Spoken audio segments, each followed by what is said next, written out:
Hello and welcome to a brand new episode of the Nerdpocalypse Podcast. I'm your host, Jay. I'm here with my co-host, Micah. Hey. And Terrence.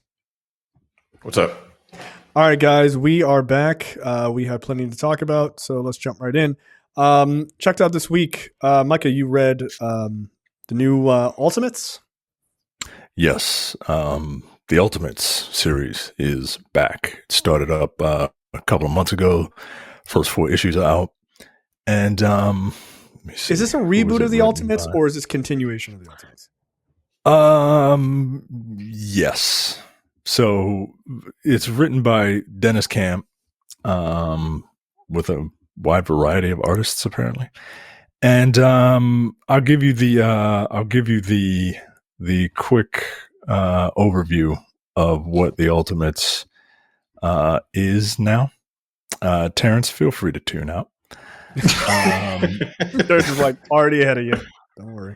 A diabolical genius known as the Maker used time travel to create his ideal Earth by systematically preventing anyone from becoming a superhero by establishing a secret council of supervillains called the Maker's Council that rule from the shadows. But now the Maker is gone, locked away in his own facility called the City by inventor Howard Stark. Howard's teenage son, Tony, has taken the codename Iron Lad and teamed up with this world's Dr. Doom, a broken Reed Richards, to set things right. So this is young teenage Tony Stark working with Reed Richards, who is calling himself Doom, to recruit heroes to take on the Maker, because the Maker is coming. Right, he's locked away, but he is going to come out in about 2 years. And Iron Lad and Doom are going around trying to recruit people to help them. Right, they're trying to remake the age of superheroes because in this world, superheroes don't exist. Okay, and I picked it up because issue 4 is all about this world's Doom, who is, like I said, a Reed Richards. And I'm like, what the fuck is going on?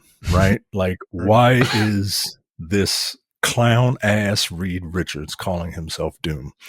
And issue 4 is the backstory of this Reed Richards and his Fantastic Four and his interactions with the Maker. And it's really good. It's really good. It's really tragic. And it goes to show you that even as a Dr. Doom, Reed Richards is still a fucking a nincompoop. He's a fucking dummy. He gets taken advantage of by a Reed Richards, right? Because that's who the Maker is, right? This fucking loser. This fucking, everybody knows it. This fucking loser is getting Reed Richards by Reed Richards.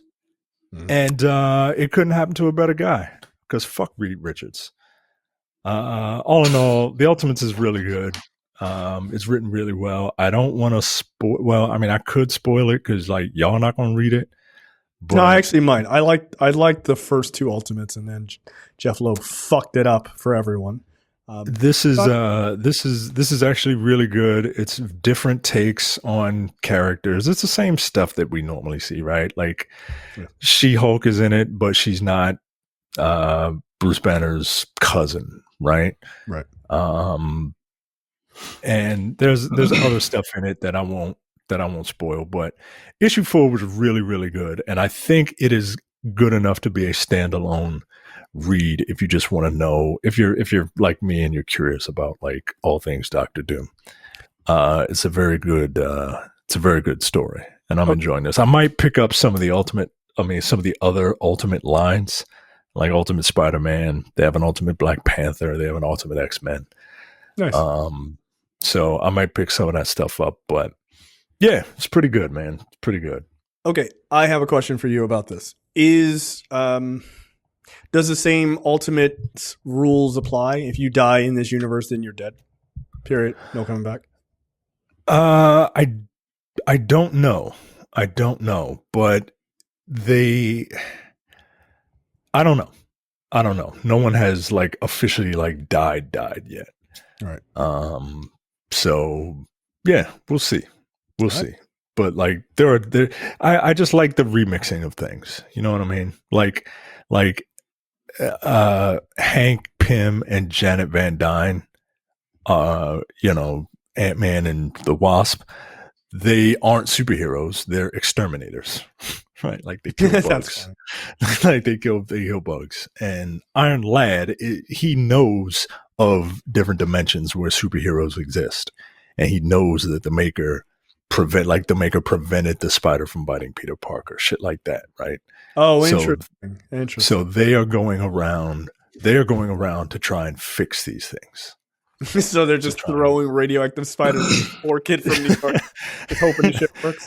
I mean, they're kind of like they give Hank and Janet their suits. Like, no, you guys are heroes. Like, put these on and help us like kill the Maker. Like, no, I don't want to do that. My life is very simple. I like what I do. That's funny. Yeah, because some heroes are just like, there are no superpowers. Like, they're just people in suits. Yo. Like, right. It's just a dude, yo. Yeah. I'm just a dude. I don't want to grow big. I just that's an interesting concept. All right. So it is kind of a reboot.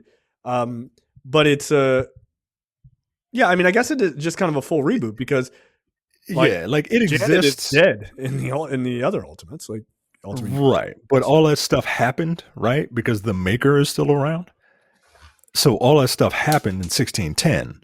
Right. But this is like their way. But he went and made his own because because 1610 was destroyed during Secret Wars in 2015. Right. So this is a reason to bring all that shit back. So, that's cool. Whatever. I'm with it. I like I enjoyed like you. I enjoyed the Ultimates until I didn't. Right. The first two were good, man. First two were fun. And they were written by Mark Millar, yo. Like that guy is hit or miss, but Jeff Loeb is just a miss. He's miss and miss. Yeah, no. Like the first two were Scarlet Witch and Quicksilver, incestuous siblings, yo. Like, why? For what? Yo, look, Terrence, you may tune back in now. Like it was the weirdest thing because like they would have these like moments where someone would say something and they would glance at each other, and I'm reading it, and I didn't know that was like that was going to happen, and I'm like, nigga, that was a really weird look that you looked at your sister like with that comment. Like, why would you say that? That's like that's very incestuous and weird. And then later on, they're like, no, and we fuck each other. You're like, what the fuck are we doing right now? And it was like, no, let's kill the entire Earth. I'm like, that's fine. Let's do that. And look, who would have thought that Jeff Loeb was on the bleeding edge of where white people and pornography meet? Because that's all you fucking see in white porn. It's just like stepsister, stepmom. Yeah, that's fucking weird. It's weird, yo. It's odd. Yeah, please stop. Even their porn is weird, yo. Yeah, all right. You don't see that shit in interracial porn. You don't see that shit in black porn. No, that is not a thing in black pornography at all. Thank God. Look, just go back to the things that you guys used to be into heavily, like having your wives have sex with black men in front of you, like just normal shit. Like that's the thing that you guys do. That's so weird because slavery. Yeah. So all right, cool. I'll check out the Ultimates. Actually, I would like to probably read that. All right. Both of you, I think, watched Blink twice, or just Micah? No, I didn't see it. All right, Blink twice is really good, man. Blink twice is very good. What Get Out did, commenting about race, Blink twice does commenting about interactions between men and women, and that's all I'll say. It's a really good movie. There's one major thing that I understand why it was done, but because it was done, it puts the audience too far ahead of the movie. And that's they show a trigger warning in the beginning of the movie. And when I say the beginning of the movie, the trigger warning comes before the production credits, right? Like they want to make sure that like, please understand. Before we begin, please understand what you're about to see. Wow. And it is,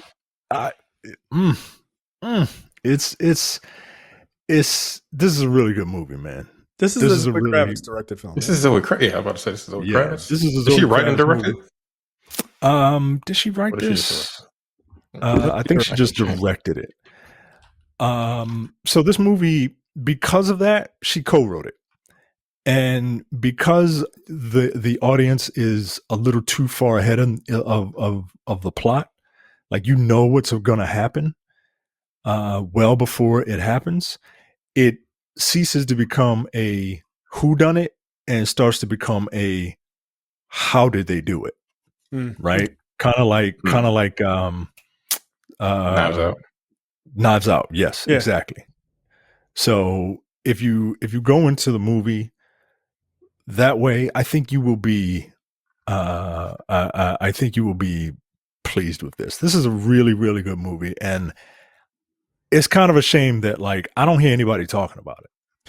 Talk about what the premise is a little bit. This is the Channing Tatum movie, yes?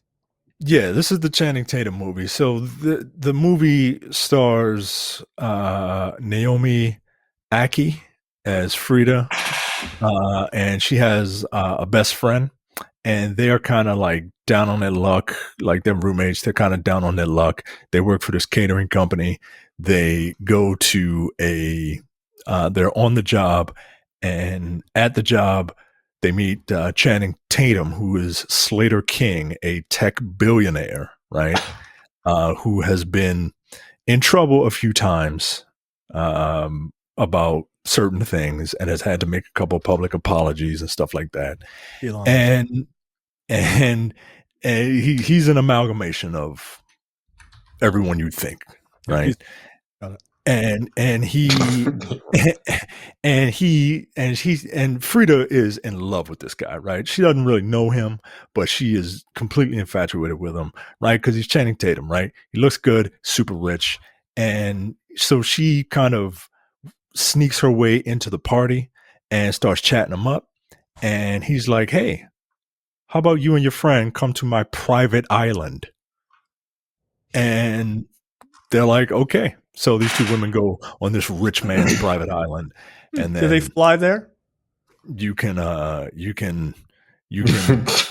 figure out what happens from there. Yuck. But yeah, this is a really, really good movie. I'm actually like more people need to see it, and yeah, it's dope. Like I can't wait. I want Zoe Kravitz. If this is what Zoe Kravitz can do, I want her to do like more horror movies. I want to see what she can do with like a slasher movie, or really, yeah. This movie's really good, man. Yeah, this movie's really good. Sound design is really good in this movie, and I can't tell you why, but like if you're into ASMR for some strange reason, I am not. Like I'm not. Well, good, because you are going to be uncomfortable, right? You are going to be uncomfortable, and that's the point. I don't like mouth. And, not that type of ASMR, but like sound design is great in this movie. So yeah, man, this is and it was filmed in Mexico, in your backyard. Yeah, right in your backyard. Interesting. Please don't tell people where I live. Anyway, they didn't invite me onto the set. Fuck you, Zoe. Jesus, I'm right here. I could have been an extra. I could have been one of these guys who just gets murdered, probably. All right, that sounds good. I thought the trailer for Blink Twice looked really good. So I'm glad to hear she's doing well on that. Look, I'm always impressed, especially like a young actress or a young actor trying their hand at directing. You're like, oh shit, no, they're like actually like super good at this. Like, look, yeah, might be time to just transition into doing that. I mean, I don't think she's a bad actor. I mean, I like seeing her and stuff. So, but it's dope to have that kind of in your back pocket too. All right. Both Mike and I did watch. I watched the first episode of Fight Night, the $1 Million Heist. This is the limited series on Peacock. Is it only like 3 or 4 episodes? It's going to be 8 episodes. I think 4 are out as of this recording. Terrence, did you not watch any of this? I'm shocked because honestly, I'm shocked because I feel like you were alive during this time, even though technically you were not. Like this is in your wheelhouse, right? Was it the 70s? Yeah, this is old 70s black ass people doing shit. Yeah, this is actually based on a true story, but I think it became popular because someone did a podcast called Fight Night about this event, right? And it's during a boxing match, a Muhammad Ali boxing match. These guys basically pull off this heist, right? And it's starring Kevin Hart, Samuel L. Jackson, Taraji P. Henson.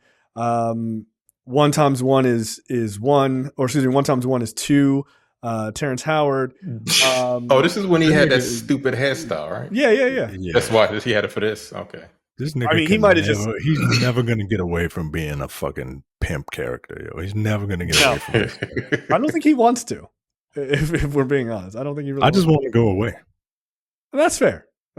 Well, maybe he could build a rocket ship to leave somewhere, but the math probably wouldn't work out for him because he's a dullard. He'll go to build the rocket ship, and it'll be a fucking big wheel. It's like the same thing. It's just basically the same.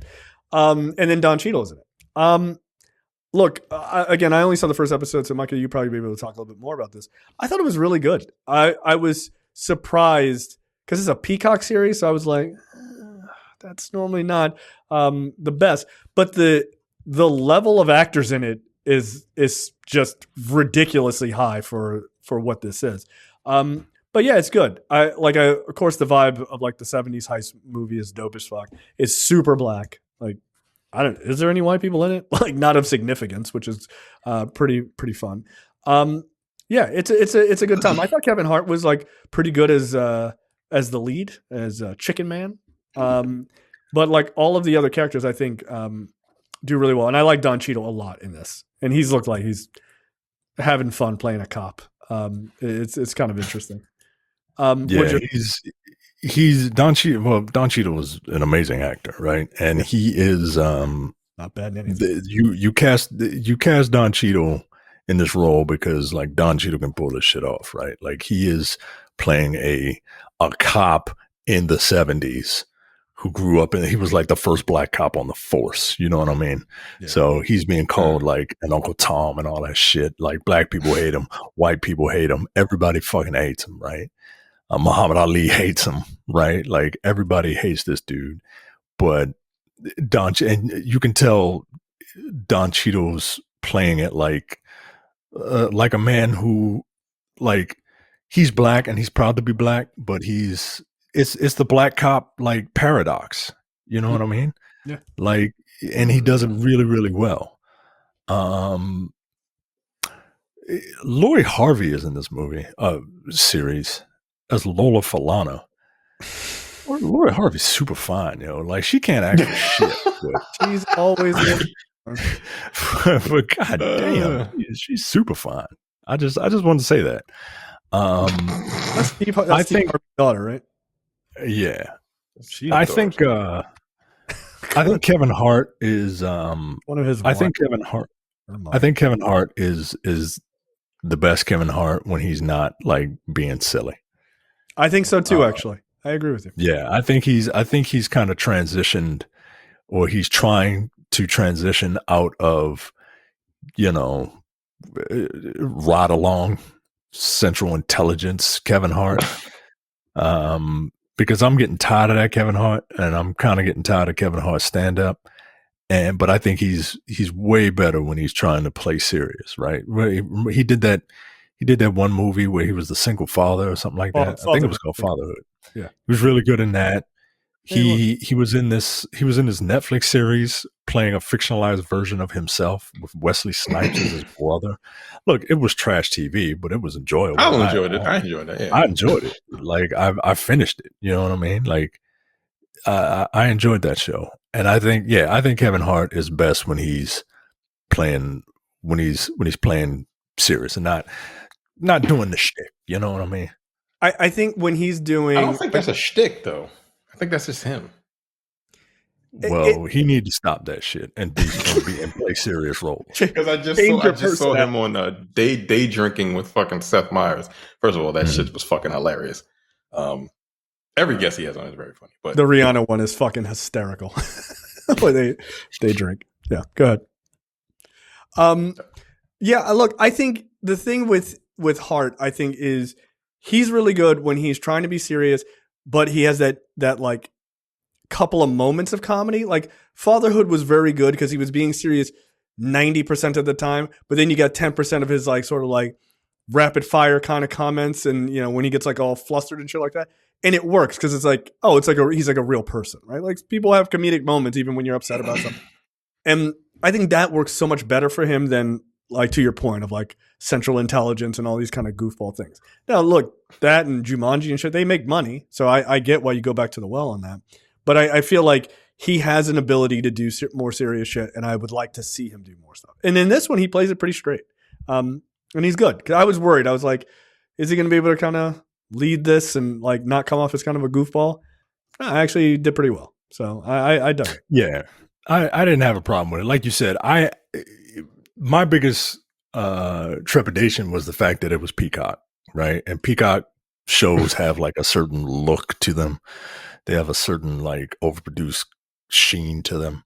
Mm-hmm. No, this looks really, really good. It feels like you're in the 70s. It feels like you're shot in the 70s, the way like different panels are laid out in transition shots. They're really trying to get that vibe. What do you think of Dexter Darden as Muhammad Ali? The little bit he's in the first episode, meh. It's hard, yo. It's hard to play a lot. He don't have the charisma. He doesn't have the charisma. There's something. I think that's it. Like he's doing a really good impression, but he doesn't have the Kavorka. You know what I mean? He don't have the. You know, it's a real good job, right? It's a real good impression, but I can tell it's a guy trying his hardest to play Muhammad Ali. Ali is a really hard character, like because his personality was, one, very unique. Two, it's larger than life, and he's putting on extra shit, like, you know, when he's like in front of the press. So it's like you gotta be Ali normal, which is already over the top, and then you gotta add a little extra when he's in front of the press. You're like, how high is this nigga's levels? Like, it was just fucking, his ego was crazy. Like, it was just weird, right? But he could also back it up and knock your ass out. So, like, it was valid, like, somehow.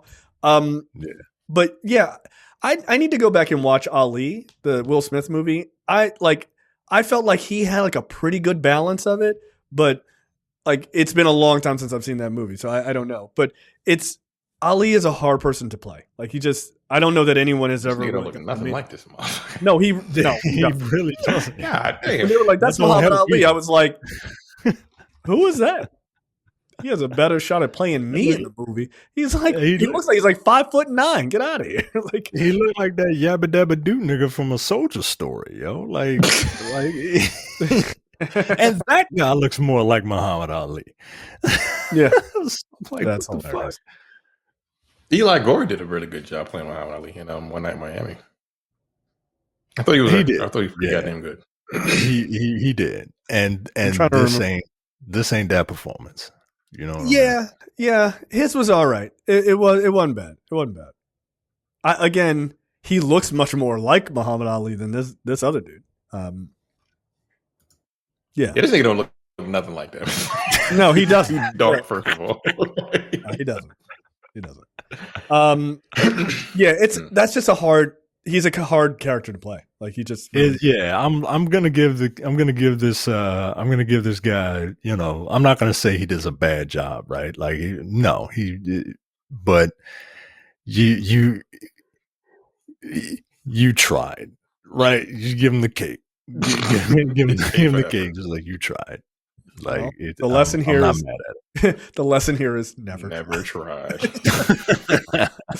No, it's just a really hard. He's a hard character to play. He just really is. I don't know if anyone's gonna crack that anytime soon. All right. So yeah, Fight Night, the $1 Million Heist. Again, it's on Peacock. Check it out. It's very good. All right, Micah, take it away. First off, we lost a legend. James Earl Jones passed away recently at the age of 93. Look, it's a hell of a run, guys. Like, it wasn't tragic.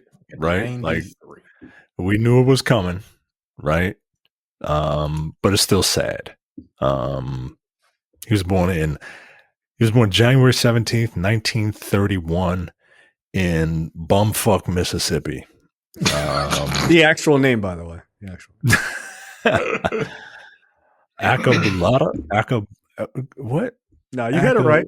You had it right the first time. Bumfuck Mississippi. It probably don't even exist anymore. Yeah. And, you know, if you're listening to this particular show, you probably know him best as one of the 3 people to bring Darth Vader to life. But you know, he's done a ton of other roles.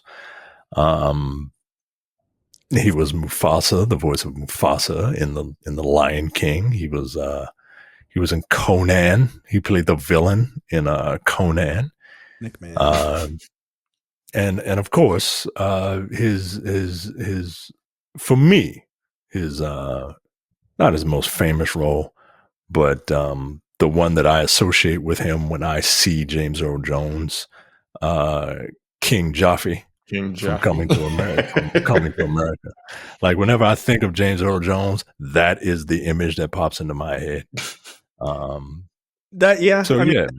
That's fair. He also Man in Sandlot. It's usually Tulsa Moon or whatever. Yeah, it's also Dune.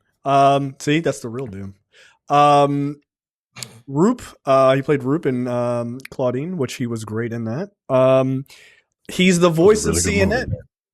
He's the voice of CNN. Yeah. So, look, it's James Earl Jones was an amazing actor. I mean, his voice was incredible, obviously, and will last generations beyond his actual life. Quite literally, he gave Lucasfilm permission to use his voice via AI for Darth Vader from now on. I mean, look, I know people are going to be like, that's fucked up, but at the same time, like, bro, I'm going. Like, you're not using my face. By the way, more on that later. An actual direct story about that. But yeah, using his voice and he's given the permission, I think that's very different after you're dead versus we're just going to use your face and your total likeness. Like, all right, like that's, yeah. It's not like they're going to be like, you know, Darth Vader's not going to go, oh, Luke, I can't wait to suck your cock. Like, they're not going to use that as audio, right? Like, it's only going to be in movies. So, you know, they're not using it for some nefarious means. That would be weird. But yeah, no, he's a sort of giant in the industry. It's amazing that they decided, like, they filmed Star Wars and they were just like, this voice isn't really working for me. We need someone else. And they were like, nah, B, this ain't it. Like, but I'm a strong man and I'm really big. They were like, yeah, but your voice sounds like a bitch. So we're gonna call it this. I mean, it did sound ridiculous, right? Like I've heard video of his actual voice is fucking hilarious. David Prowse, I think is his name. Yes. And you know, he's like, "You are part of the Rebel Alliance and a traitor." Like, what the fuck is going on? Like, nah. This is not intimidating at all, guys. No, it's like, why is the Rebel Alliance laughing at me every time I say something? Like, I don't know. I'm just saying, shit sounds funny. Yeah, no, but that voice is just fucking iconic. Like, it really is. So, yeah, I mean, that is a loss. Again, he was 93, so it's not like he was, 25 and he wasn't going to be doing anything later. No, yeah, I mean, he's tragic, right? Right, it's not a tragedy. But yeah, he was a giant in the industry, man. So that sucks. There was a slight controversy with him. Of course, as the internet is wont to do. They brought up some old footage of him. He wasn't a big fan of black women. Oh, come on! Because he was married to 2 white women, right? Oh, I didn't know that. Well, I said, fucked up. Yeah, he was like. The thing is, like, he wasn't too fond of black women. He was married white women, but like he was kind of like bigging them up at the expense of black women in this video. I was kind of like, no, I don't like that. God damn it, man! Come on. So people are a little upset about him, upset with him about that. But I'm like, nigga's 93 years old. I mean, here's the thing. Y'all niggas didn't give a fuck about that last week. So like, Right. what, you're just doing it because he died. Like there's just, it's very weird to me. He also was he had an EGOT. He had an Emmy, Grammy, Oscar, and a Tony. Wow. Really? I Did not didn't know know that. So What did he get the Oscar? What did he get the Tony for? Well, he was in a bunch of plays, wasn't he? He was in Fences. Yeah, I was gonna say it's probably for Fences. Honestly, I wouldn't be surprised. I'll see if I can find out, but I would not be surprised if it was for Fences. All right, so there you go. All right, next up. Oh, I'm just watching this. I'm just watching this interview. Look, I get it. Okay, I get it. It's kind of fucked up, man. It's fucked up. I get it. Like, not a good look. God damn, bro. I get it. I get it. I mean, if you want to say fuck him forever, I understand. And that's all I got to say about that. Now he had whoa. He has a non-competitive EGOT. Does that even count? I was about to say, for what? What did he get the Tony? Yeah, what did he get an the Tony honorary? I don't Probably know. Fences, some shit, right? So he got the Tony. What did he win the Tony for? Hold on. I'm looking at it. What did he get the Emmy for? Oh, here we go. Jones worked steadily in Oh, he theater. has 3 Tonys. Oh my, goddamn. Yeah. Oh, that's shut the fuck up. Jesus Christ. Tony Award for Best Actor in a Play for his role as a boxer in The Great White Hope in 1968, which he reprised in 1970 adaptation. Jones won his second Tony for Fences. And he got a special Tony for a Lifetime Achievement Award. all right, well, nigga, he got it. Fuck you. He earned those other Tonys. Like, get out of here. He got what a do you get the Emmy Grammy for? You get an I mean, he better get a Grammy, right? All the recording spoken word. Yeah. Jones received 8 Primetime Emmy Award nominations, winning twice for his roles in the thriller film Heatwave and in the crime series Gabriel's Fire. So, I there don't know you what go. the fuck that is. I don't know. I That was in 1991. It must have been when they were just handing Emmys out to people. Oh, and he got an Academy Award for Lifetime Achievement in 2011. Oh, that's That's it. That's That's what it. that is. All right, get out of here. So that's the one that don't count. all right. Well, there you go. There you go, black women. There's your victory. It's a non-competitive EGOT. You got it. Yeah. Fuck you, James Earl Jones. No, but I mean, look, people say horrible shit, and like, sad. You know what? I can't defend it.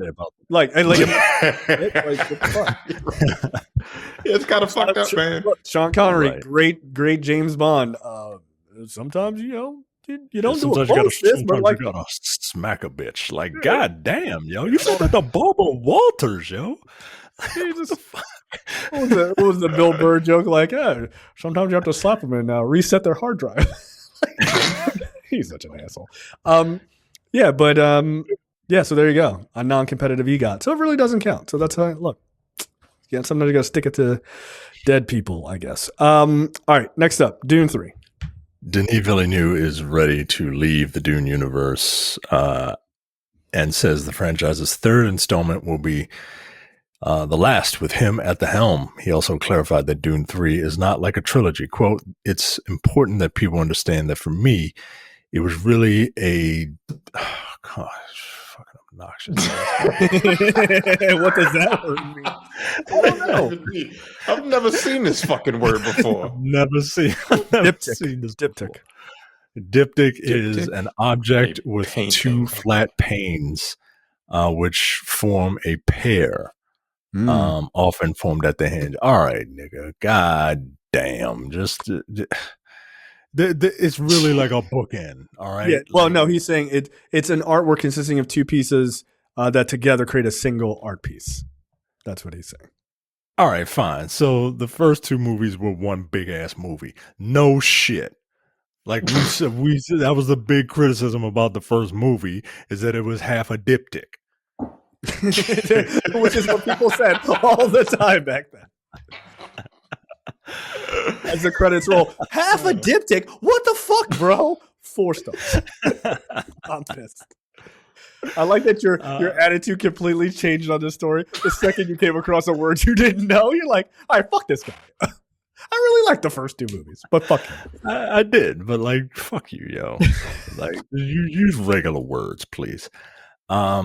He's like, that's done and finished. If I do a 3rd one, which is in the writing process, it's not like a trilogy. It's strange to say that, but if I go back there, it's to do something that feels different and has its own identity. Maybe like make a complete movie.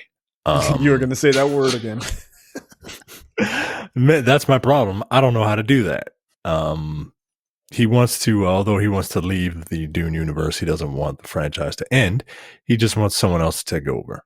Listen, if Dune Messiah happens, it will have been many years for me on Arrakis, and I would love to do something else, he said, which you should. You know, you gotta, as an artist, you can't like just keep doing the one thing over and over again. You get stale. I think that it would be a good idea for me to make sure that in Messiah, there are seeds in the project if someone wants to do something else afterward.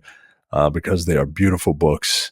They are more difficult to adapt, and they become more and more esoteric. Yeah, he's like, all right, like I did the easy ones. Now, like good luck. Yeah, do the one where his son is a half worm boy, half man. Best of luck, motherfucker. I'm out. I just got to make cool. Look, as obnoxious as using the word diptych is in casual conversation, I really do like this guy's movies, and they especially his sci-fi movies. They're just really, really good. So, all right, do another Dune, and then please do something else because I want to see more original stuff from you. Did you? You still haven't seen Blade Runner yet? No, you've not watched the original or 2049. I have watched the original, yes. I haven't watched 2049 yet. Yeah, I think you really like it. It's I actually ended up really liking that movie a lot. Yeah. His visual style is fucking incredible. Like he's really good at like sort of painting atmosphere and everything else. Okay, I mean that's fine. Like, look, I've never read those Dune books, but I sort of watched this guy who was like a big fucking Dune expert or whatever kind of break down the next few books, and I was like, yeah, this is getting really fucking weird, man. Like it's really strange. So that's fine. Like, look, you don't have to go through the entire story because there's just too much of it. It seems like, but yeah, if you want to do kind of the big highlights of the Dune Messiah, that's fine. Isn't there an HBO show coming as well, which is like Game of Dunes? Yeah, Game of Dunes is what it's called. Oh, I thought you were joking. No, it's not. Is that what it's called? Yeah, but it feels like a that one's called. Is that one? That's Dune Prophecy. Yeah, and that it's based on Sisterhood of Dune. It looks really good. Like that shit looks really dope. But yeah, it has kind of a Game of Thrones kind of feel to it as well. So I don't know when that exactly releases. My guess is November 15th. So there you go. This is the first episode. Sidebar. Okay. Sidebar. I know my wife watches a lot of TV and I know she likes like stuff that stars black people. Do you remember the trailer for The Big Cigar, which is yeah. Mm-hmm. Yeah. I showed that to her. That was the Black Panther one. The Huey P. Newton story, right? Huey P. Newton's, yeah. Oh, yeah. Okay, yeah. I showed her that months ago when the trailer first came out, and she expressed very little interest because anything that I bring to the table, whatever, right? Yeah. You don't know TV. You just sit down there and play your little video games, right? Well, guess what? Someone just sent me to look at while I'm on the show. By the way, while I'm on the show, I'm not going to watch this fucking trailer while I'm doing the show. But yeah, look at that. Look at that. The fucking Big Cigar. The goddamn, she just sent it. Have you guys thought about it? Yeah. 6 months. And she probably probably thinks it's a movie. She probably thinks it's a movie because she'll probably be like, "Hey, maybe I should do this on Black on Black Cinema." No, we don't do series on Black Cinema. It's too Dick burn. Anyway, that's the one why you with, gotta go up there and deal with them kids. I hope y'all can't hear that. That's the Andre Holland. I didn't realize that was. I didn't realize that was directed by Don Cheadle. Did you know that? Yes, that's why I brought it to her. Yeah, I mean, I was interested just because it was Andre Holland. But that's cool. Even more reason to watch. Jay titled this story, "Movie Theaters Forced to Implement Waterproof Seating Upon This New Announcement." Michael B. Jordan is set to direct and star in a new Thomas Crown Affair movie from Outlier Society and Amazon Studios. I love Michael B. Jordan. Excuse me, Michael B. Jordan. After his directorial debut of Creed 3, Michael B. Jordan looks to have lined up his next profile helming gig. Sources tell Deadline that Jordan has signed to direct the Thomas Crown Affair for MGM Studios, which will release the film exclusively in theaters worldwide. Do you like that? You like the Pierce Brosnan one? No, I didn't. I don't know why I didn't. I just did not. I just did not like it. I feel like you didn't like that one. If I had to guess, you didn't like that one because it felt like a James Bond movie, but it wasn't a James Bond movie. And like I feel like you were like, I don't know. I'm like, what the where fuck is this Aston Martin? Fuck this. Right. Why don't you just do a fucking James Bond movie, yo? Like, what the fuck? Like, yeah. I feel like you were big mad about that. I would say that's a movie worth going back and watching.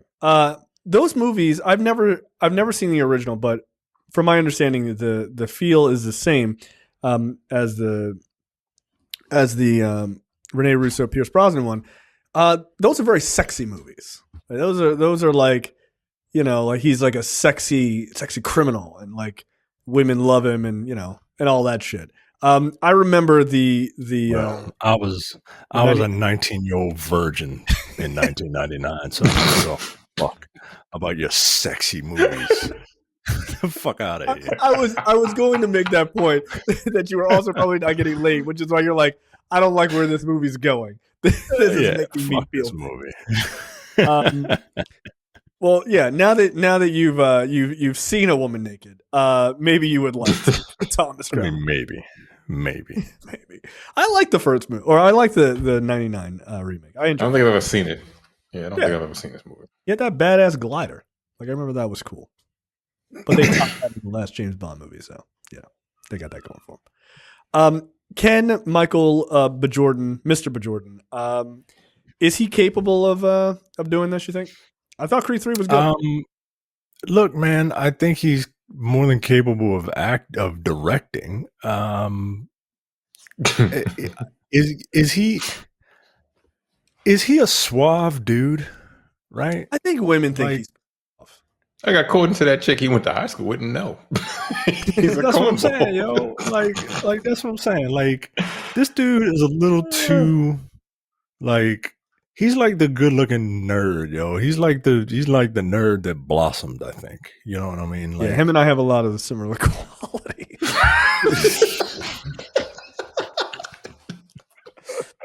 I see a lot of myself in Michael B. Jordan's career. Like in his plight. You know, I'm trying to picture him as like a suave dude. Like it's hard for me to picture Michael B. Like I think he's a fine actor, right? Like he's okay, right? But I always have trouble picturing him in roles, right? Like can Michael B. Jordan play a lawyer? Like he did, right? He was like pretty good at it. Yeah, I like that. He was pretty. I mean, I don't know how much time he spent in the courtroom, but you know. Right. Like can Michael B. Jordan like play a nigga from Oakland? But like he did. Yeah, he did. You know what I mean? Very good at it. And look, this is it's me, right? It's me. I agree. I am completely irrational. Maybe it's because the guy's handsome and I'm just being a hater. Yeah, right? no, I think that's it. I think you're just being a hater. To be honest, I think you're just being a hater. Look, maybe I'm willing to accept that, but I always have trouble. Like, can he play a Tom Clancy man? No. No, he cannot. Well, that's not his fault. That script was in that movie just was kind of not great. Right, but exactly. Like, he was fine in it, right? Like, he wasn't the problem. No, he wasn't. Right? So, But can he play like a what is this? What is the Thomas Crown affair? Is he like a criminal? So yeah, he's like a really high end, like a heistman. That's the fuck I just said. What the hell? That sounds a little. It sounds like you're an anti-dentite. That's what that sounds like. A bank heistman. Yeah. If this wasn't my son, if this wasn't my son's wedding, I'd knock your teeth out. Yeah. Look, the movie is like he's like a high-end art thief, right? And she's like a police officer or some shit like that.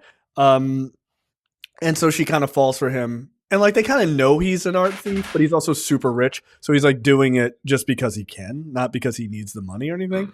And she falls for him, like trying to go after him. And then they have a lot of sex and he's very rich. And like he takes her in this like glider that he has. And then they like go on a beach and just bang like crazy. And it's all very hot and steamy. And then there's like a big heist thing at the end, right? Like, it's honestly, I actually really like that movie. Like, I think it's a cool movie. I too had not seen any parts of a pussy at that point either, but I wasn't jealous about it that somebody was having sex at the time. I mean, I just wanted to smell some nappy pussy.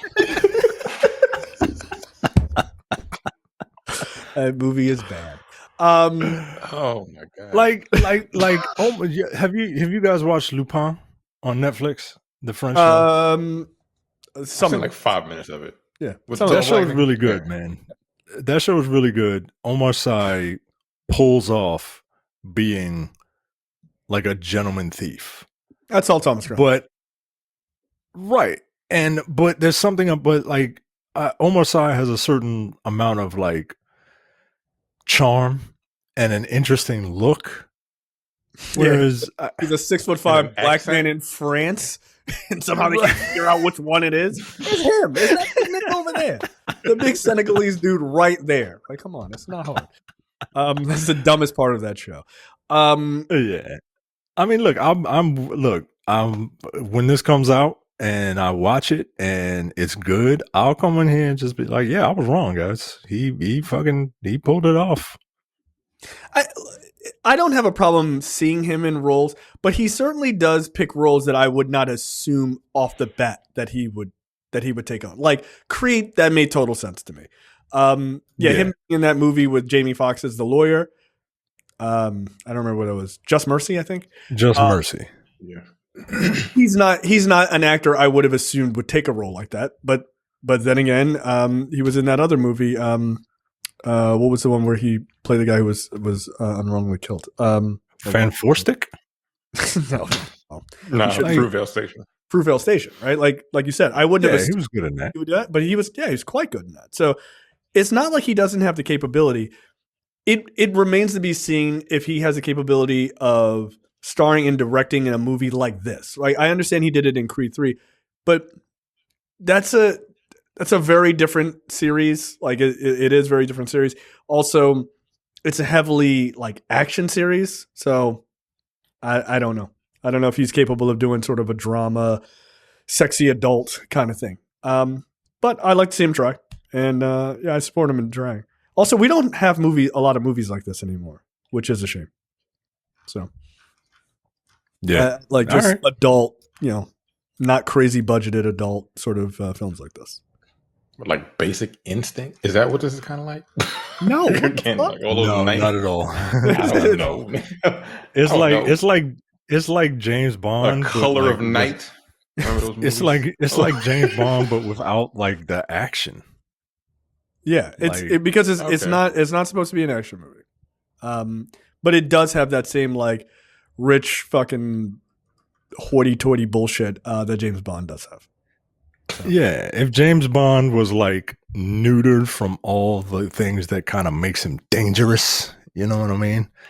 And no action. That's Thomas Crown. Yeah, it's like 9.5 weeks with more money. Right? Like just people banging on. Yeah. So I don't know. Good luck to Michael B. Jordan in his new endeavor. I don't wish good luck on this. Jay titled the story "Fake Italian Doofus to Likely Screw Up Role." Morbius actor Jared Leto reportedly offered Skeletor role in Masters of the Universe movie. Look, if he gets cast as Skeletor, there's no way I'm going to see this movie. I think that feels like he's going to try to do the voice. He's going to try to do the cartoon voice, and he's going to fail.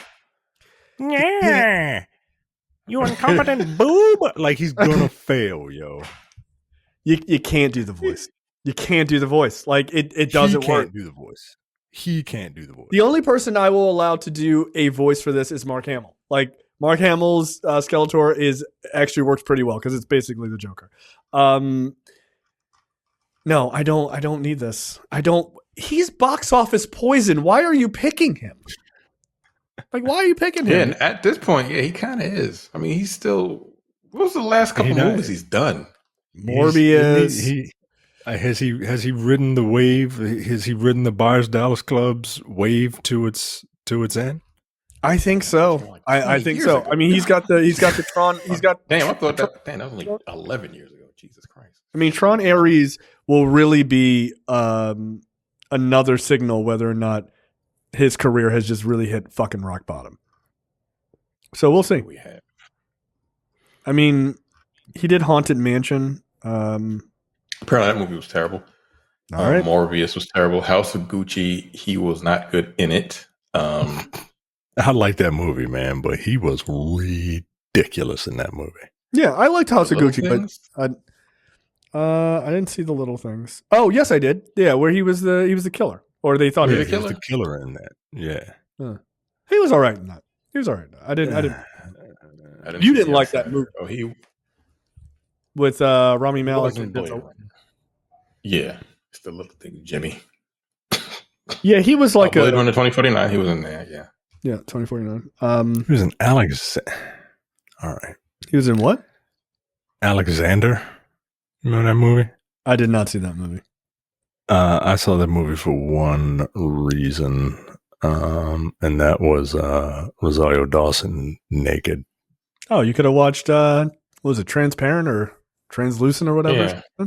Transparent. Yeah. He gave a straight up full frontal in that movie. I saw that with my wife, and we were sitting in there, and that happened. I was like, "Damn!" And then she elbowed me. I was like, "Sorry." Like, Jesus.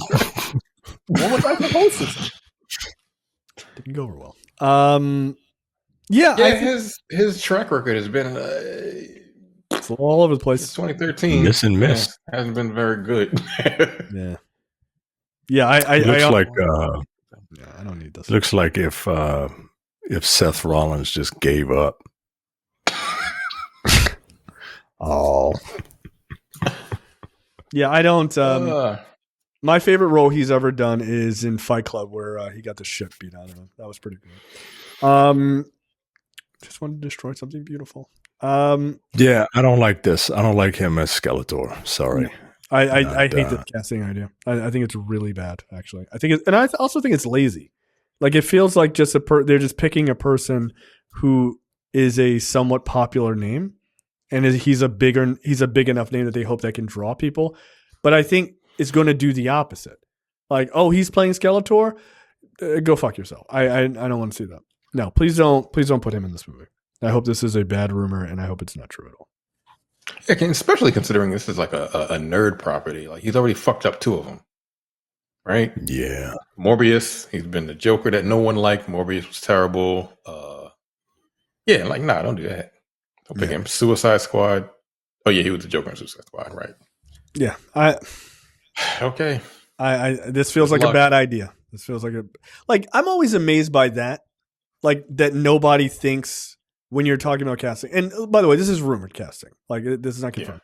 But if you're looking at what property you're trying to cast them for, like, okay, what is our demographic? It's clearly nerds who love Masters of the Universe, your dorks, your losers, your Demetriuses, if you will.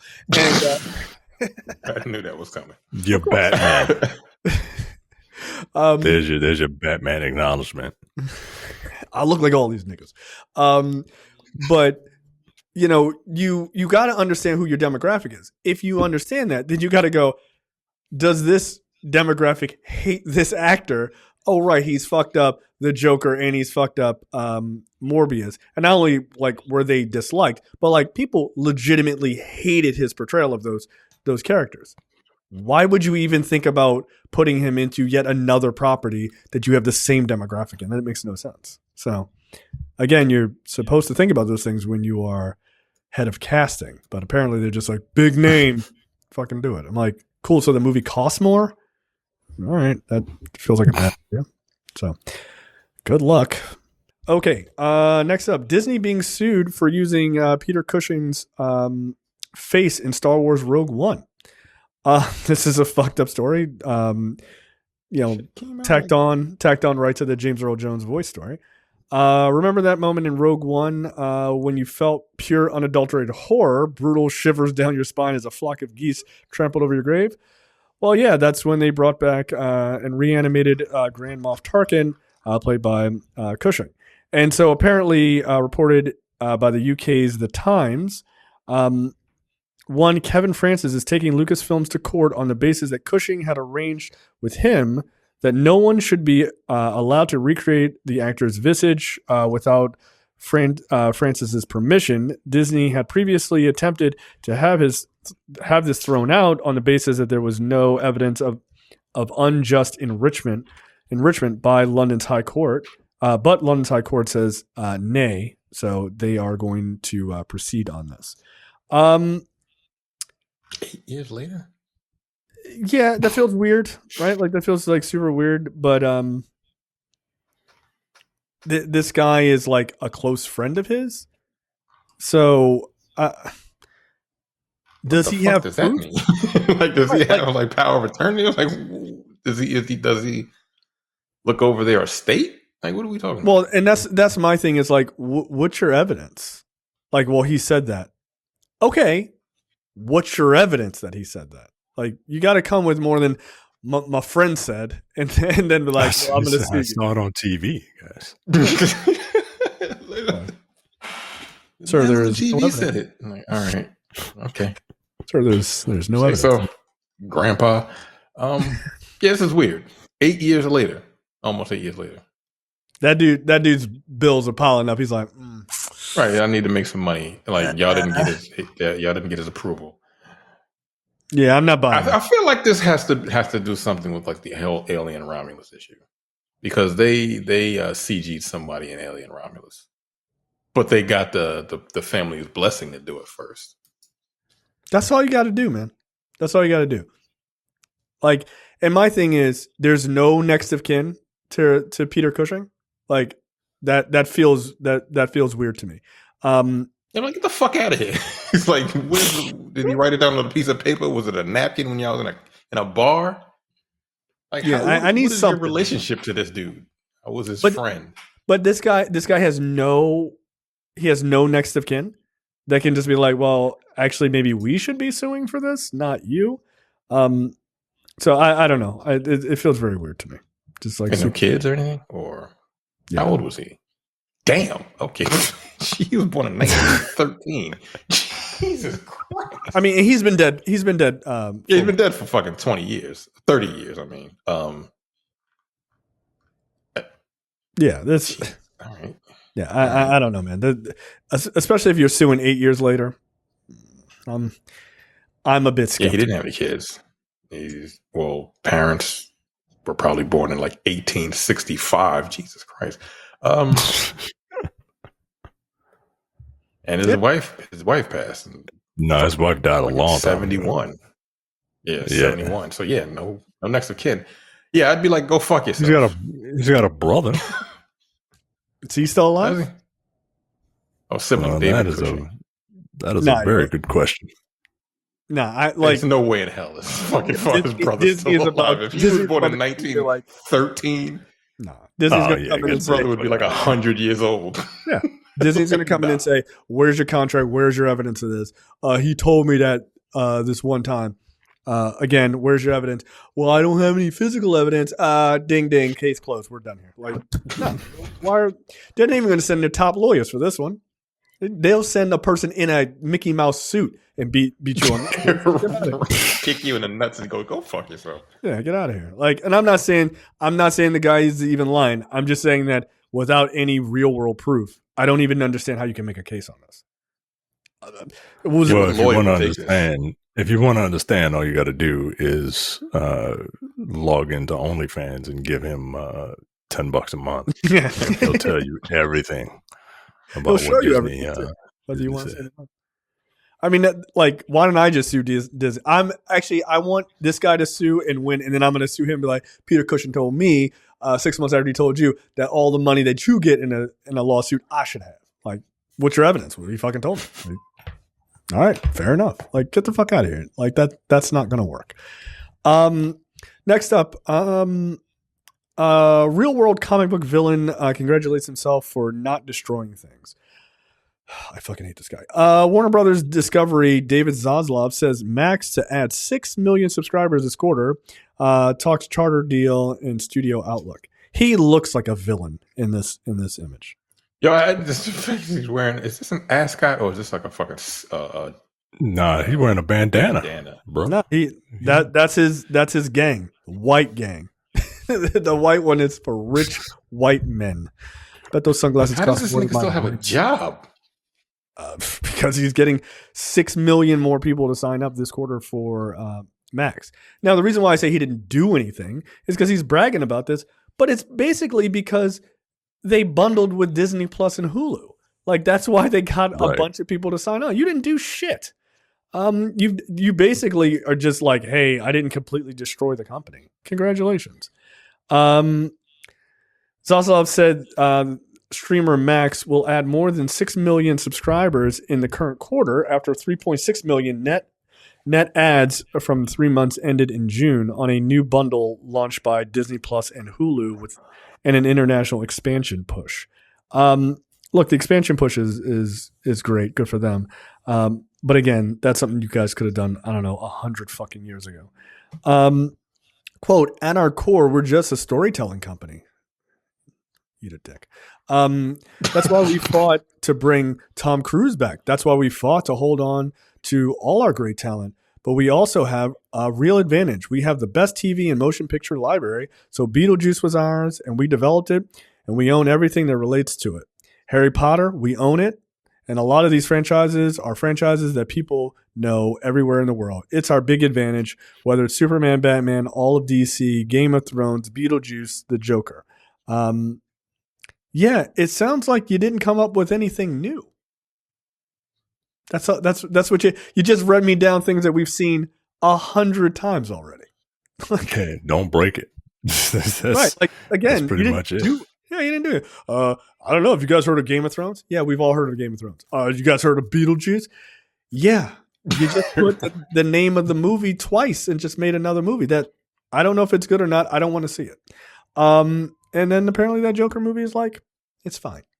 So, yeah. So, quote, we need to get our studio business back to more compelling profitability, more reality TV, I'm sure. And part of that was we have to build the creative team back. When we got there, we had lost Chris Nolan, or when we got there, we had lost Chris Nolan. We were down to 4 movies, and we hadn't lost anybody since then. We've added a tremendous amount of creative talent to the company, naming Paul Thomas Anderson, George Clooney, and M. Night. I would have gone with 2 of those. But on the trailing basis, the studio still only making $1.8 billion versus $3 billion previously. We got to get back to $3 billion and growing.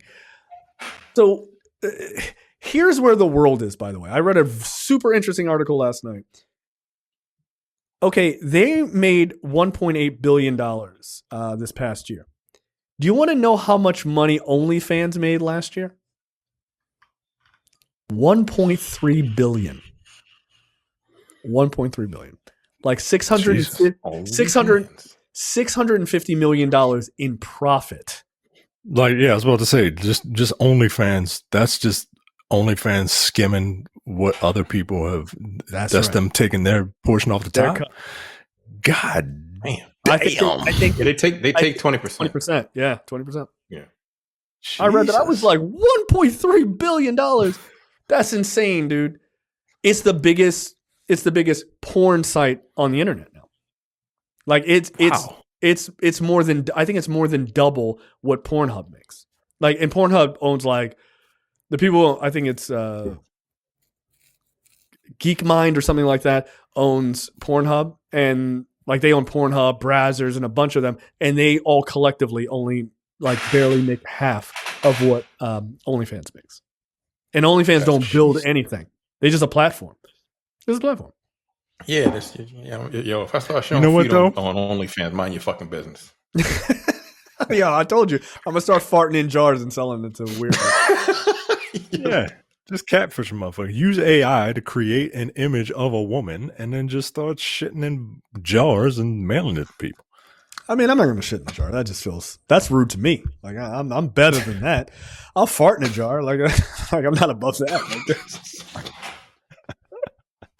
Like, look, anything to make money. Pay me in dollars, not pesos. Don't be rude. You know what? Good. That's what that means, that a bunch of people are actually, making their own way, right? They're not letting gigantic, or they're working with a corporation to like. And they're working with one. Yeah, they're working with a corporation to actually make fucking money. Like, I've seen somebody's OnlyFans statement. You can make a lot of fucking money on OnlyFans. You can. I bet. I know who you're talking about. Yeah. Like 6 figures, man. 7 figures crazy. If you fucking invested correctly. That's fine. That is crazy. I'm a fan of her work. I saw, like, here's an article on Deadline. Bad Barbie or Bobby, like $52 million or some crazy shit. Yo, she has made over $50 million on OnlyFans. That's creepy, because that chick is like, she's a teenager. Yeah, niggas was like waiting till she turned 18. It was like, yeah. I'm like, yuck. That's disgusting. That's gross. Yo, in April of 2021, she made, just in April, she made $18 million on OnlyFans. I'm like, look, you can't possibly be doing that much. Look, I can see your face. It's not that impressive to me. Your body, meh. $18 million? $18 million. I can't be mad at you. Yeah, niggas are creeps, yeah. Niggas are creeps. Yeah. No, look. I know like, people. Like, as soon as she turned 17, she was like, upload, and niggas went crazy. That's fucking. That's what she did. That's literally what she did. Yeah, that's fucking gross. Ugh. Yeah, that's fucking weird, man. She's the cash me outside chick. Yeah. Yeah. And she's like blackfishing, which I'm not a fan of either. I was gonna say, is she black? What the fuck? I thought she was white. No, she white. No, she's like Italian or some shit like that. Yeah. Oh, all right. She nigga white. She's more of an Alberta sort of person.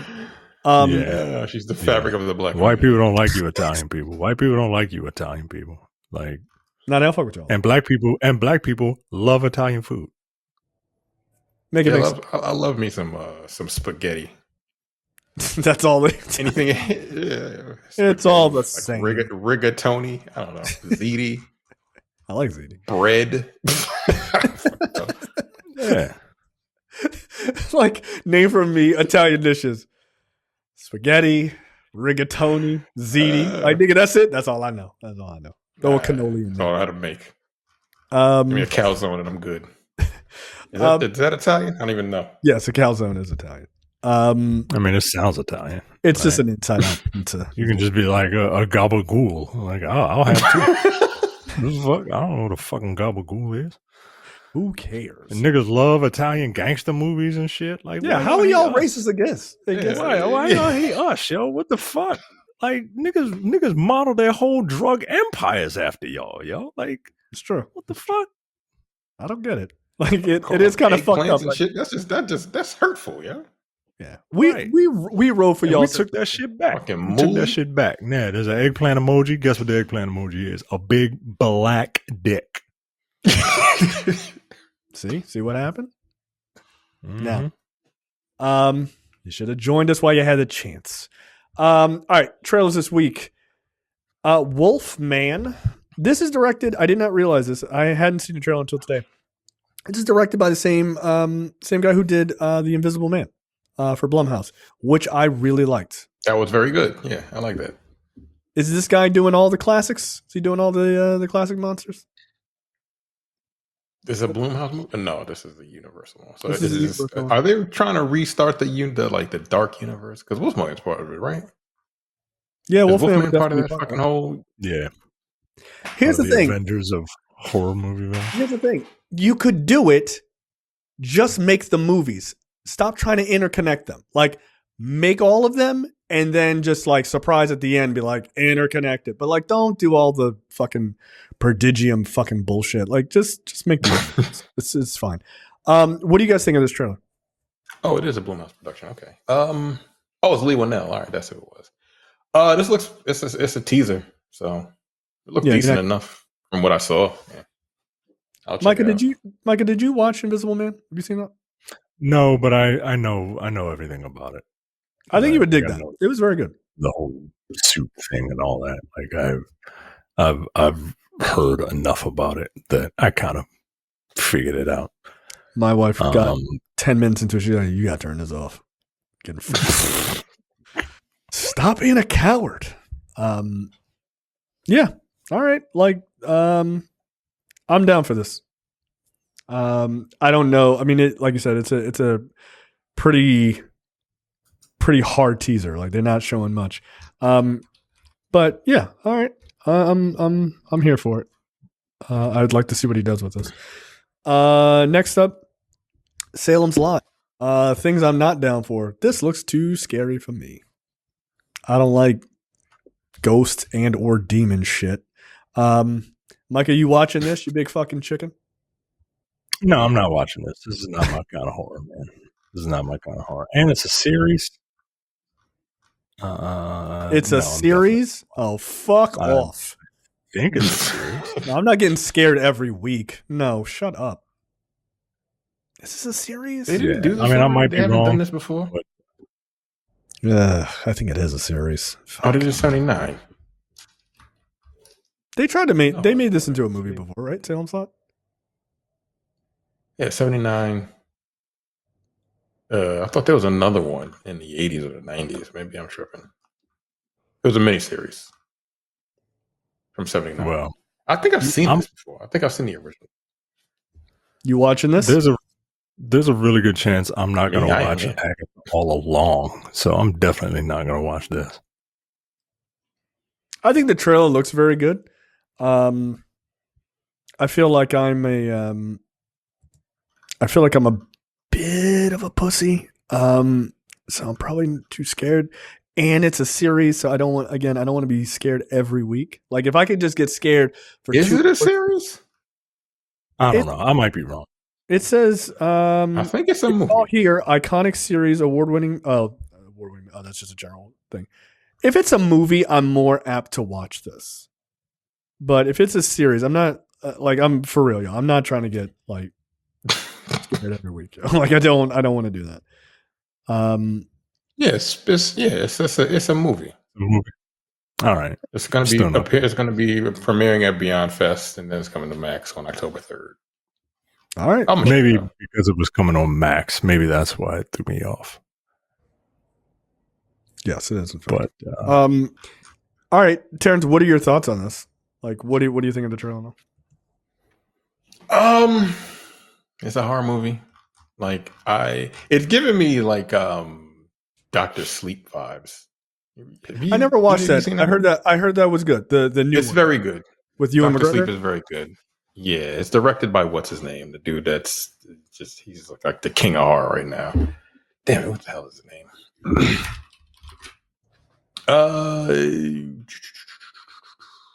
Mike Flanagan. Yeah, He directed Dr. Sleep. That's what this kind of feels like. Yeah, I'm gonna check it out when it comes out next month. What else? You should definitely check out Dr. Sleep. He's done Dr. Sleep.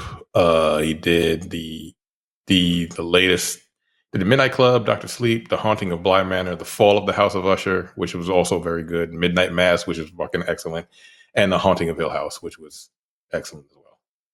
He's knocked it out of the park over the last 4 years. I hear a lot of people say. I remember you telling me that Midnight Mass was really good. It is. It's very good. I want to see that. What's the one? Scary. What's the one? Night with the Devil or whatever. That's Late Night with the Devil. I heard that's excellent as well. I like sort of. It's a little wild at the end, but it's good. That's on Shudder. I don't know if you have Shudder. Yeah, I have. He did Gerald's Game. I actually really like Gerald's Game. Yeah, I like Gerald's Game too. It was fucked up. Because isn't Dr. Sleep, isn't that a sequel to The Shining? The Shining. The Shining? Yeah. Yeah, and it's very, they have two versions, the director's cut is almost 3 hours long. Oh, fuck. The Dr. Sleep is an excellent movie. No, I don't doubt that it's very good. I doubt that I'm going to sit and watch a horror movie for 3 hours. Is it scary? Before you answer that, stop thinking of yourself. Think about normal. That's what I said. I'm not the barometer to let you know if something is scary or not, because it's not a lot does anything for me anymore. Yeah. Why don't we listen? The Fall of the House of Usher caught me a couple times. Good. Good. Heartless. Gerald's Game was very good. You both have seen Gerald's Game, though, right? Yeah, I like that movie. I like it. It was good. But that's what this movie gives me. This Salem's Lot kind of gives me they're trying to bite off of him. It's not him, but it seems like something he might direct. I think they should have got him to do it. Fuck it. He's done all the other Stephen King movies. Yeah, books. Gerald's Game is a Stephen King book. I mean, it is kind of funny. They seem to be having a pretty successful run of adapting King's work. As of late, it seems like all of them have been pretty well received. So I haven't heard anybody really hyper against any of them. What was that? There was one on Netflix, 1619 or something like that. I watched a bit of that and I was like, oh yeah, that was one with the cornfield or something like that. Yeah, look. Yeah. Let me tell you something. I made it about a good 45 minutes into that and I was like, I am thoroughly disgusted and creeped out by this movie. It was too many rats and shit, and I was like, you did what you came to do. I am really freaked out. I was like, I'm out. I'm out. I couldn't finish it. I finished. If I recall, I finished most of it because it's not that long of a movie. But I was like, ugh. I was very creeped 1922. 1922. Yeah. Yeah. Back then. So 1922, Gerald's Game, In the Tall Grass. I don't think I saw that. Mr. Herring's Phone and Stand By Me. Oh, that's old. Never mind. All right. Yeah. So. All right. Next up, Venom: The Last Day. I don't care. I don't. No, we could skip it, yo. No. Honestly, if you have something to talk about, I do. There's only one reason I want this on the docket. Trust me. Did you watch the trailer, Micah? Yeah, I watched it. Why is Null in this movie? Why? Why did they do that? Because that's the only thing. The only place they could go is to have Null in the movie, and I guess maybe they're going to try and adapt the King in Black story. I don't know. I don't give a shit. I don't like this. I've never seen these movies. Maybe they're good. I don't think I would. They're not. They're not. They're not. They're not. I don't think I would like them, and I don't like this characterization of Venom as this fucking needy dork. Is this fucking nah, yo, this ain't for me. This ain't for me. I don't know why Null is in it. I don't give a shit. One last dance, Eddie. All right. With your weird fucking buddy cop movie, with this alien. All right, yo, whatever. Yeah, I don't even hate Venom. I hate this. it's Null is a wild character to go with in this movie. So it's the only thing. It's the only other place they could go, especially KNUL. KNUL. It's the only place they could go with Venom, I think. If you're not having Spider-Man in it, like Venom has his own stories. But maybe have a Venom movie with fucking Spider-Man in it. I don't know, guys. It's fucking weird. Well, even a Spider-Man. It don't even have to be Peter Parker at this point. I don't know why Can I see Venom fighting Spider-Man? I don't know why. Please you put some spider in there. I mean, here's the thing. If they do, they're gonna ruin it. They're gonna ruin whatever spider it is. They're gonna fucking ruin it. So, so I guess this is good. Look, I'm glad this is coming to an end. So basically, Null is like this, like deity, right? It's like before time and all this other shit. And he wants to destroy the world to make it all fucking darkness again. And he's basically king of, the symbiotes and all this other bullshit. Look, Null is not necessarily a bad character.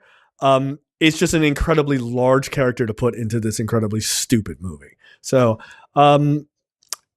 cool, I guess. Great. Is Null this big ass cockroach looking thing?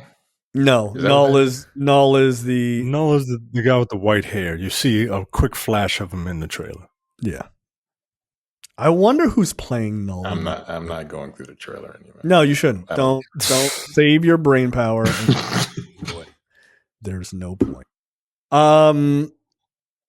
So let's talk the trailer that actually looks intriguing. The Apprentice finally gets his trailer.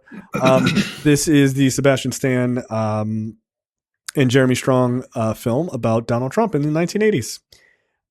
I think this looks good. I like the way it's shot. It almost kind of feels like Succession to me a bit, which makes total sense. I think Jeremy Strong as Roy Cohn is solid fucking casting. Weirdly, Who is Roy Cohn? So Roy Cohn, besides being a general piece of shit, is kind of the guy who made Donald Trump who he is, right? He worked for Nixon, I believe. He's just kind of like a back-end guy. I believe he's a lawyer as well for a long time.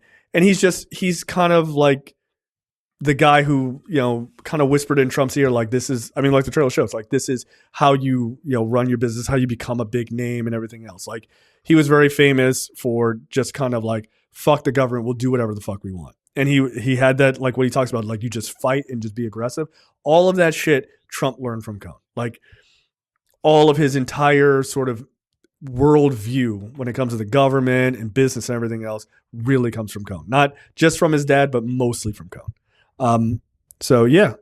Look, this movie must be pretty brutal to Donald Trump, considering that Donald Trump literally tried to do a cease and desist to stop this movie from coming out.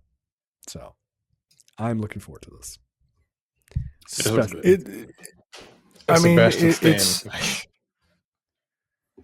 a good actor, man. He looks like a young Donald Trump, man. Like he looks like a young Donald Trump. Not normally, right? Like they made him up, obviously. Yeah, they uglied him. Yeah, they did. They uglied the shit out of him. But yeah, he really does look like a young Donald Trump, and young Donald Trump looks fucking weird. Look, man, I don't know if I would have bothered with this movie if Donald Trump wasn't who he is now. Like, they wouldn't have made it. Yeah, they wouldn't have made it. Yeah, they wouldn't have made it. And this is really interesting, man. Like I care enough about Donald Trump to watch an artistic takedown, but like I don't care enough about him to like really find out about him. You know what I mean? Like maybe after he's dead, then it just amazes me. It just amazes me that dude is going to be in history books, yo. He already is. Like that dude is going to be president of the United States. Right. Like he's going to be in classrooms, yo. You know, fucking. They're going to go through that. It was just he's one of the worst presidents of all time. I mean, he's ranked one of the worst human beings. Who's worse? Well, I mean, most people rank him as the owned slaves at the time. Still, he ranks lower than someone. Still, but like, I mean, yeah, that guy's a piece of shit. But like, look what this guy's doing. None of them tried to perform a coup, so that's one of the reasons he's right at the bottom. Yeah, look, I think it looks really fascinating.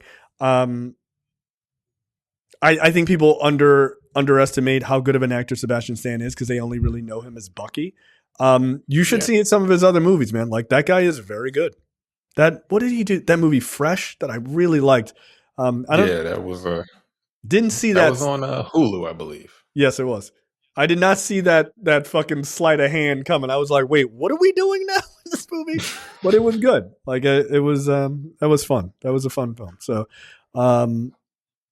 yeah, he's good at sort of playing these kind of egomaniacal kind of characters. Like he does a really good job. And I'm like, of all of the actors of like the mainstays in the MCU, he's really been probably the only one who's been able to kind of expand out. And I think it's because like he never was like a top person in the MCU, but he was big enough that he was always kind of in the mix with the bigger stars. But he's able to do all of these like little small independent movies, but they're all pretty damn good. He's good in them. So, all right, I like it. I'm excited. Didn't he play Tommy Lee? He did. Yeah, he did, and he was really good in that. I watched that series. He was really good. Two of them were real fucked up, and Tommy Lee was especially fucked up. So, fuck that guy. All right. Any other thoughts before we get out of here? Nah. My youngest son is just waking up and banging his head against the wall. So I gotta go figure out what he's doing before he concusses himself. So cool. Good fucking night. The joys of parenthood. My kids are. Best of luck with all that. All right. We will see you guys next week. Take it easy. Bye.